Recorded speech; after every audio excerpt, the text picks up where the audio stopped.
है, चुनाव में उतरने का उद्देश्य क्या है? देखिए, जुगसलाई विधानसभा जो कंस्टिट्यूशन है वो 47 कंस्टिट्यूशन है। और लगातार 10 वर्षों से मैं सोया नहीं हूँ, मैं सिर्फ काम किया हूँ। और कोशिश ये कर रहा हूँ कि किसी प्रकार जुगसलाई का नज़ारा चेंज हो।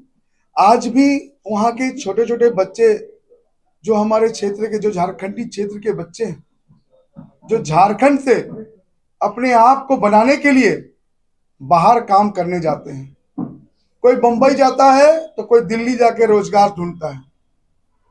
इस प्रकार का बेरोजगारी वहां पर है। कई महिलाओं को यहां से लेकर दिल्ली और बंबई लेके काम कराया जाता है। क्या हमारे पास में वो साधन नहीं है? क्या हमारे पास में वो काम नहीं है? कि किस प्रकार का स्थिति जुगसलाई विधानसभा में बना हुआ है। और लगातार आप जान रहे हैं कि मैं स्वास्थ्य संबंधित कार्य करता हूं। मेरा सेवा जो है वो मेरा दिल से सेवा होता है, और इसके लिए मुझे सर्टिफिकेट की जरूरत नहीं। आज 10 वर्षों से मैंने अपने आप को इस तरह से आम जनता के साथ में जोड़ कर रखा है। ये जनता मेरा परिवार है। मैं आपको बताना चाहूंगा, जब मैं सुबह अपने घर से निकलता हूं तो मेरा बच्चा स्कूल चल जाता है, और जब मैं जाता हूं घर में तो मेरा बच्चा सो जाता है। तो कहीं ना कहीं आज भी मैं अपने परिवार जुगसलाई की जनता के साथ में रहता हूं।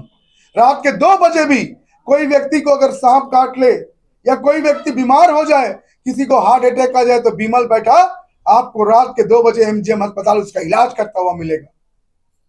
तो ऐसे में आज जो असुविधा जुगसलाई विधानसभा में है कि वो ग्रामीण क्षेत्र है, और उस क्षेत्र में ना एक बेहतर अस्पताल है, ना एक बेहतर स्कूल है। क्या अमीरों के बच्चे इंग्लिश मीडियम पढ़ेंगे, वही डॉक्टर और इंजीनियर बनेंगे? गरीब का बच्चा को पढ़ने का अधिकार नहीं है क्या? उस बच्चे को क्या ये शिक्षा नहीं मिलना चाहिए? वो एमबीए नहीं करना चाहिए?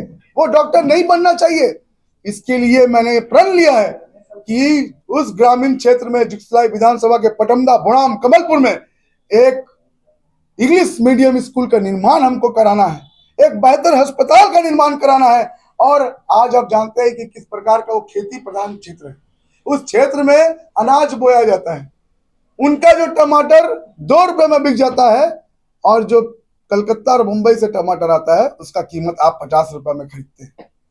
क्या उस गरीब के पास में साधन नहीं है कि अपने टमाटर का दाम बढ़ा पाए? भीख मांग कर वो चाष करता है, मतलब खेती करता है। खेती करने के बाद उसके पैसे नहीं है, मगर फिर भी ये प्रयास करता है कि मेरा बाप दादा तो खेती करते हैं, हमको भी करना है। कहाँ जाएंगे दिल्ली बंबई ढोने के लिए? मगर मजबूर होकर, क्योंकि आज भी वहां पर कोल्ड स्टोरेज का सुविधा नहीं है। लोग दर दर भटक रहे हैं। हम लोग जो गेंदा माला यहाँ 30 रुपए में खरीदते हैं, वो गरीब आकर यहाँ 5 रुपए में बेच के जाता है। उस गरीब का दर्द सोचिए। क्यों? क्योंकि कोल्ड स्टोरेज नहीं है। अगर हम लोग वहां पे कोल्ड स्टोरेज का निर्माण करा दे, अगर हम लोग वहां पे बड़ा सा पानी का सुविधा करा दे, डैम का सुविधा करा दे, तो मैं आपको बता रहा हूं, अकेले जुगसलाई विधानसभा झारखंड को अनाज देगा। मगर आज तक किसी ने नहीं सोचा कि इस क्षेत्र को विकास करने के लिए पूरा अकेला ये पटमदा, बुड़ाम, कमलपुर, जुगसलाई विधानसभा अकेला पूरा झारखंड को खाना देने के लिए वो अकेला काफी है। मगर किसी ने नहीं सोचा कि यहाँ डैम का निर्माण कराया जाए, बेहतर खेती हो। किसी ने नहीं सोचा। इस चीज को लेकर मैं बदलाव करने जा रहा हूं। बहुत जल्द जुगसलाई विधानसभा में बदलाव करूंगा, ये मैं वादा करता हूं। और वादा जब विमल बैठक करता है तो आप लोग भी जानते हैं उसको पूरा करता है। विमल जी, चुनाव आप जीतते हैं तो आगे की रणनीति क्या होगी, और अगर चुनाव में आपको जीत हासिल नहीं होती है तो आगे कार्य कैसे करेंगे? देखिए, मैं 10 वर्षों से काम कर रहा हूं, ठीक है। मैं चुनाव जीतने और हारने के लिए नहीं कर रहा हूं। मेरी जंग मुझसे खुद है, और ये जंग इसलिए है कि कोई गरीब बिना इलाज का ना मरे, कोई बच्चा अशिक्षित ना हो, कोई व्यक्ति को भीख मांगने के लिए बंबई और दिल्ली ना जाना पड़े। इसलिए मैं इस जंग में उतरा हूं। ये तो विमल बेटा को सर्टिफिकेट नहीं चाहिए काम करने के लिए। विमल जी, आप 10 साल से बीजेपी में थे। अब इस बार जुगसलाई विधानसभा से कहीं ना कहीं सबसे ऊपर नाम आपका चल रहा था। अचानक ऐसा क्या हुआ बीजेपी में कि आपका नाम हटा के आज किसी और को दिया गया और आंसू के खाते में वो सीट चली गई? देखिए, पार्टी ना कहीं मजबूर हो जाती है, और पार्टी का अपना कार्य है, और जिस प्रकार से देश के यशस्वी प्रधानमंत्री श्री नरेंद्र मोदी कार्य कर रहे हैं, उनके जो विकास के कार्य है, उस विकास के कार्य से आज देश बहुत आगे गया है। और हर वो व्यक्ति जो इस देश में रहता है वो गर्व करता है कि मेरा प्रधानमंत्री मोदी है। मैं बस इतना जानता हूं, मैं किसी से जुदा नहीं हूं। मैं ना किसी का सच खड़ा, बोलते हैं लोग, मैं थोड़ा भावुक हो रहा हूं। मेरे दिल में हर रंग बसा हुआ है, मगर उस रंग में मुझे अपने कार्यकर्ताओं का, अपने अभिभावकों का, अपने भाइयों का, अपने बहनों का सम्मान और अधिकार लेने के लिए मुझे आपके बीच में आना पड़ा है। और यह अधिकार मैं लूंगा और जुगसलाई विधानसभा में इतिहास रचने का काम करूंगा। अगर विमल बेटा चुनाव जीतते हैं तो अगर बीजेपी की सरकार बनती तो क्या बीजेपी का समर्थन करेंगे?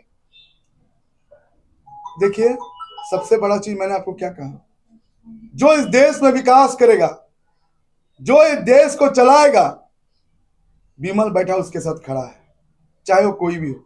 विमल जी, सबसे अगर आप चुनाव जीत करके आते हैं तो सबसे पहला पड़ाव आपका जनता के लिए क्या रहेगा? सबसे पहला पड़ाव मेरा, जिस दिन मैं जीतता हूं उसके दूसरे दिन मेरे क्षेत्रों में 3-3 एम्बुलेंस दौड़ेगी, यह वादा करता हूं। कहीं ना कहीं लड़ाई अब अभी इस वक्त, जैसे आप बीजेपी में 10 साल से थे, आज फील्ड में आप जाइएगा तो लड़ाई अपने आप से आप लड़िएगा, अपनों से लड़िएगा, तो इसको लेके आप क्या कहेंगे?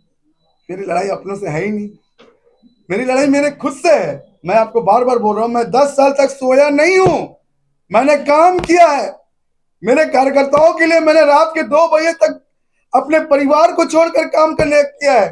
अब मुझे मालूम है, और मैं आपसे भीख नहीं मांग रहा हूं, मैं आपसे आपका अधिकार देने के लिए आपके बीच में हूं। किसी ना किसी को आपके लिए खड़ा होना था, मैं ही खड़ा हुआ कि आपको आपका अधिकार दिलाऊंगा, चाहे वो हमारी सैया बहन हो, चाहे वो हमारी सेविका बहन हो, जिनके अधिकार के लिए मैं लगातार लड़ता रहा हूं। उन लोग तक पहुंचने का काम करना है जो आज भी अंतिम प्रदान में खड़ा है। उसके पास दवा लेने के लिए भी 10 रुपए नहीं होगा।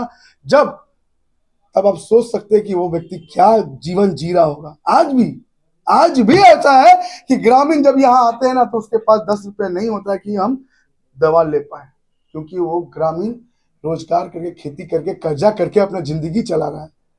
तो उसको हमको बदलना है। बस उस बदलाव को लेकर मैंने इस चुनाव में खड़ा होने का प्रयास किया है। जुगसलाई विधानसभा की जो पब्लिक है उससे आप क्या अप्रोच करना चाहेंगे, क्या बोलना चाहेंगे? जब वो वोट देने जाए तो क्या अपनी डिमांड रखते हो? बस इतना मैं कहूंगा, मैंने अपने 10 वर्ष आपको दिए हैं, अब आपकी बारी है। बहुत बहुत धन्यवाद।